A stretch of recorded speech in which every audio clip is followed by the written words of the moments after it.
ఐదేళ్లలో జగన్మోహన్ రెడ్డి గారి పరిపాలనలో ఒక్కొక్కరు ఒక్కొక్క సంస్థ ఒక్కొక్క శాఖ ఎంత లెవెల్లో అవినీతి చేసిందో, ఎంత లెవెల్లో అధికారం చెలాయించారో, ఎంత లెవెల్లో అస్తవ్యస్తం చేశారో వాళ్ళకి ఇచ్చిన వ్యవస్థను మనం తెలుసుకుంటూ వస్తున్నాం. దానిలో భాగంగా ఇవాళ పాఠశాల విద్యాశాఖ. సో ఈ పాఠశాల విద్యాశాఖ చాలా ప్రముఖమైనది. ఎందుకంటే మన యొక్క ఫ్యూచర్ సిటిజన్స్ని తయారు చేసే శాఖ అది. సో ఆ శాఖలో చాలా స్వచ్ఛంగా ఉండాలి, చాలా ఏమంటారు ఏమాత్రం అవినీతి మకిలి లేకుండా ఉండాలి అని అందరం కోరుకుంటాం. కానీ అలా జరగలేదు. ఏంటి అంటే 5 ఏళ్ల నుంచి ఈ శాఖలో, ఈ పాఠశాల విద్యాశాఖలో జరిగినన్ని చిత్ర విచిత్రాలు బహుశా ఏ శాఖలో జరుగుండవు. అవినీతి ఒకటైతే అస్తవ్యస్తంగా రకరకాల ఎక్స్పెరిమెంట్లు, రకరకాల ఏమంటారు అదొక ల్యాబ్ మారి తయారైపోయింది. సో చిన్నపిల్లల మీద ఎన్ని రకాల ప్రయోగాలు చేయారో అన్ని రకాల ప్రయోగాలు చేశారన్నమాట. సో ఈ శాఖకు ప్రిన్సిపల్ సెక్రటరీ ఉన్నారు, ఈ మధ్యనే వచ్చారు. ఆయన ఏమంటే చిన్నపిల్లలు ఇళ్ళకెళ్ళి వాళ్ళు హోంవర్కులు చేశారా లేదా, మీకు లెసన్ ప్లాన్ రాశారా లేదా అని టీచర్లు ఇళ్ళకెళ్ళి చూస్తుంటారు. పిల్లకాయలు ఇళ్ళకెళ్ళి మీరు హోంవర్కులు రాశారా లేదా, ఏమేమి హోంవర్క్ ఇచ్చారు, ఎంత రాశారు అని వాళ్ళ ఇంట్లో పోయి కూర్చొని చూస్తుంటారు. అరే మహాన్ బావా, అవన్నీ టీచర్లు చూసుకుంటారు, మీ శాఖలో జరుగుతున్న అవినీతిని పట్టించుకోవయ్యా అంటే కమాన్. ఆయన చాలా సెలబ్రేటెడ్ ఐఏఎస్ ఆఫీసర్. మీకు బహుశా గుర్తుండే ఉంటుంది. ఈ so celebrated that he use to shuttle between Delhi and Vijayawada almost every week, చాలాసార్లు ప్రభుత్వ ఖర్చుతో. ఎందుకో మీకు తెలుసు. సో అట్లాంటి ఆయన వారి మాట విండు, కానీ అవినీతి మాత్రం జరిగిపోతుంటుంది. అంతకుముందు ఉన్న అధికారి రాజశేఖర్ గారు, ఆయన యాక్చువల్లీ స్వతహాగా చాలా మంచి అతను, మా గవర్నమెంట్లో కూడా ఉన్నతనే.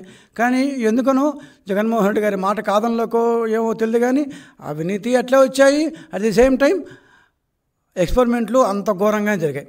సరే, ఇప్పుడు కొన్ని చిత్రాలు మీ ముందు ఉంచుతా. చిత్ర విచిత్రాలు అంటాం కదా మనం, అట్లా ఒక 7-8 చిత్రాలు మీ ముందు ఉంచుతా. వింటేనే మనకు ఎంత నవ్వు వస్తుంది, కోపం వస్తుంది, ఆవేదన వస్తుంది. ఫస్ట్ది ఏంటంటే చిత్రం 1, లేకపోతే విచిత్రం 1.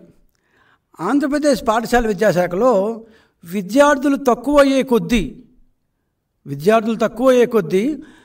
విద్యా కానుక వంటి పథకాల మీద పెట్టే ఖర్చు ఎక్కువ అవుతూ ఉంటుంది. అదేంటి, విద్యార్థులు తక్కువైతే ఖర్చు కూడా తక్కువ కావాలి కదా? నో, ఆంధ్రప్రదేశ్ విద్యాశాఖలో మాత్రం దానికి రివర్స్. అన్ని ప్రభుత్వంలో అన్నీ రివర్సే కదా. అట్లా వీళ్ళు కూడా విద్యార్థులు తక్కువ కొద్దీ ఖర్చు మాత్రం పోతూ ఉంటుంది. రెండో చిత్రం, మనందరం టోఫెల్ అని ఈ మధ్యకాలంలో తెగ విన్నాం. మనం కూడా ఏందో బాగా చేస్తున్నారేమో అనుకొని వాళ్ళు దాని గురించి కొద్దిగా పరిశోధన చేస్తే ఢిల్లీలో, మన దేశ రాజధాని ఢిల్లీలో 30 మంది కూడా లేని ఒక సంస్థ ఉంది, ఇంగ్లీష్ ఎడ్జ్ ప్రైవేట్ లిమిటెడ్ అని. ఆ సంస్థకి కాంట్రాక్ట్ ఇచ్చేశారంట. వాళ్ళు మొత్తం ట్రైనింగ్లు ఇచ్చేశారంట. ఆ తీసుకున్న టీచర్లు అందరూ మిగతా విద్యార్థులకు ట్రైనింగ్ ఇచ్చేశారంట. అందరికీ ఇంగ్లీష్ యూజ్ చేసిందంట. Test of English as a foreign లాంగ్వేజ్లో అందరూ నిష్ణాతులు అయిపోయారంట. ఏంటో ఇలా చాలా ఉన్నాయి. ఇంకోటి, సరే మామూలుగానే సాక్షిపత్రికలు యాడ్లు ఇచ్చుకోవడం, డిజిటల్ కార్పొరేషన్ ద్వారా యాడ్లు ఇచ్చుకోవడం గవర్నమెంట్ చేస్తూనే ఉంటుంది. యథా రాజా తథా ప్రజ అంటే గవర్నమెంటే చేస్తున్నప్పుడు మేమెందుకు చేసుకోకూడదు అనుకున్నారేమో ప్రవీణ్ ప్రకాష్ గారు. ఆయన సంస్థకు మాత్రం, అంటే విద్యాశాఖకు మాత్రమే ఒక పిఆర్ ఏజెన్సీని పెట్టుకున్నారు ఈ మధ్య. జస్ట్ దాదాపు వాళ్ళ ప్రభుత్వం వెళ్ళిపోబోతోంది, ఆ టైంలో ఒక పిఆర్ ఏజెన్సీ దాన్ని పెట్టుకున్నారు. ఎందుకయ్యా అంటే వాళ్ళ శాఖ చేసే కార్యక్రమాలు దేశమంతా చెప్పాలంట. వాళ్ళ డబ్బులు కాదు, ఏం పోయా. దాని పేరు వచ్చి పిఆర్ ప్రొఫెషనల్స్ గ్రూప్. ఇది కూడా ఢిల్లీకి చెందిందే, అన్నీ ఢిల్లీకి చెందినవే. ఆ విషయం మీరు కూడా గుర్తుపెట్టుకోవాలి. ఇంకొక విచిత్రమైన సంగతి ఒకటి ఉంది. మన దగ్గర ఎట్లా ఎప్పుడు డబ్బులు ఉండవు, ప్రతి ఒక్కరికి బకాయిలు పడుతూనే ఉంటాం. తమిళనాడు న్యూస్ ప్రింట్ లిమిటెడ్ అనేది తమిళనాడు ప్రభుత్వ సంస్థ. దానికి మన వాళ్ళు యథావిధిగానే మామూలుగానే మామూలుగానే 200 కోట్ల రూపాయలు బాకీ పడ్డారంట. ఆ 200 కోట్లు బాకీని ఇవ్వకుండా వీళ్ళు ఏం రాశారు తెలుసా? ఎంత విచిత్రంగా ఉంటుందంటే, తెలుగు గంగ ద్వారా మీకు నీళ్ళు ఇస్తున్నాం కదా, ఈ డబ్బుల్ని, ఈ యొక్క బకాయిల్ని ఆ యొక్క తెలుగు గంగ మీరు ఎంతో కొంత ఇవ్వాలి కదా మాకు, దానికి చెల్లేసుకోండి అన్నారు. వాళ్ళు బూతులు తిట్టు వేరే లెటర్ రాశారనుకోండి, కానీ అంత అడాసిటీ ఉంటుంది ఈ యొక్క విద్యాశాఖకి. సరే ఇదంతా పక్కన పెడితే 1000 కోట్ల రూపాయలకి టెండర్ లేకుండానే ఈ సంవత్సరం విద్యాకానుక మొత్తం ఇచ్చేశారు. 1000 కోట్లు, 1, 2, 3, 4 కాదు, 1000 కోట్ల రూపాయలు టెండర్ లేకుండానే మొత్తం విద్యాశాఖ విద్యాకానుక మొత్తం ఇచ్చేసింది. ఎలా ఇచ్చారో చూద్దాం.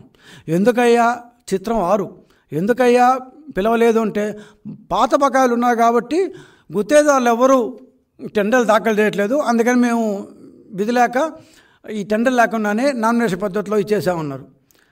చిత్రం 7 ఏం తెలుసా, టెండర్లు లేకుండానే ఇచ్చేశారు, కానీ టెండర్ లేకుండా వర్క్లు ఇచ్చారు కదా 19 మంది. ఈ 19 మంది లాస్ట్ ఇయరు సరఫరా చేసిన గుత్తేదారులే. అంటే పైకేమో వాళ్ళు టెండర్లు దాఖలు చేయట్లేదు బకాయిలు కాబట్టి అంటున్నారు, కానీ నామినేషన్ మాత్రం వాళ్ళకే ఇస్తారు. సరే చిత్రం 8 అన్నిటికన్నా పెద్దది ఇది. 100 కోట్లు దాటితే ప్రతిదీ టెండర్ కమిషన్కి పోవాలి అంటూ పెట్టారు, చాలా మంచిది. కానీ ఇది 1000 కోట్లు కదా, మరి ఎందుకు టెండర్ కమిషన్కి పోలేదు? ఒక ఏమంటారు రాజ్యాంగపరమైన అధికృత కమిషన్ ఒకటి ఉంది కదా, దానికి పోవాలి కదా, వాళ్ళు చూడాలి కదా, తప్పు ఒప్పులు చూడాలి కదా. చూడకపోతే ఏమొస్తుందో నెక్స్ట్ మనం వివరాల్లో చూస్తాం. ఆ కమిషన్కి ఇవ్వలేదు. ఎందుకయ్యా ఇవ్వలేదు అంటే, ఏది 100 కోట్లు దాటలేదు అన్నాడు. అంటే ఏంటి, మొత్తం 1000 కోట్లు కదా అంటే 1000 కోట్లని 19 భాగాలు చేశారన్నమాట. 19 భాగాలు చేసి ఏది 1000 కోట్లు దాటకుండా చూసుకొని టెండర్ కమిషన్ పోకుండా చేశారు.